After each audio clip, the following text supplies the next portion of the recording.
Next చేయాల్సిన పని ఏమిటి? బండి సంజయ్ గారిని అడగాలి.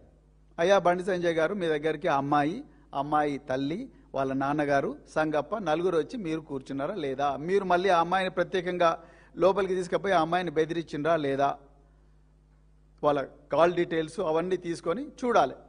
మరి బండి సంజయ్ గారిని కూడా విచారించినట్టుగా తెలవడం లేదు. అంటే నిజంగా విచారించుంటే తెలుస్తుంది. మరి కేంద్ర మంత్రికి చిన్న చిన్నలకే నోటీసు, ట్యాపింగ్ కేసులో అయితే రన్నింగ్ కామెంటరీ పెట్టిండు కదా 300 రోజులు. మరి దీంట్లో సంజయ్ గారికి కూడా నోటీస్ ఇచ్చుంటే మరి అది తెలవాలి కదా.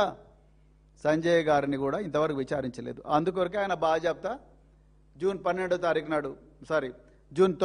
నాడు హైదరాబాద్కి వచ్చిండు. వచ్చి ఆయన అంటున్నాడు, నేను హైదరాబాద్లో పాలు తాగినందుకు నాకు జ్వరం వచ్చింది అంటున్నాడు. అయ్యా సంజయ్ గారు, మీరు మీ కుమారుడు ఈ వ్యవహారం చేసినందుకు, ఈ పోక్సోలో మీ కుమారుడు మరి చేసిన నేరానికి, ఆయన్ను 9 రోజులు మీరు కాపాడిన వ్యవహారానికి తెలంగాణ పిల్లలందరికీ జ్వరం వచ్చింది.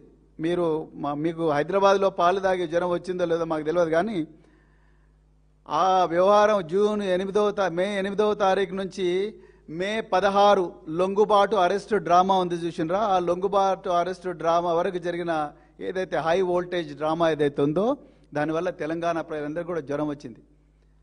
సో దీన్ని దయచేసి ప్రజలందరూ కూడా గుర్తించాలి. సో ఇక్కడ విషయం ఏంటంటే, కొంతమంది బీజేపీ నాయకులు ఏమాత్రం కూడా వాళ్ళకు ఆ రోజు ఎవరు మాట్లాడలేదు, కాంగ్రెస్ వాళ్ళు మాట్లాడలేదు, బీజేపీ వాళ్ళు మాట్లాడలేదు. ఇలా ఖమ్మంలో జరిగిన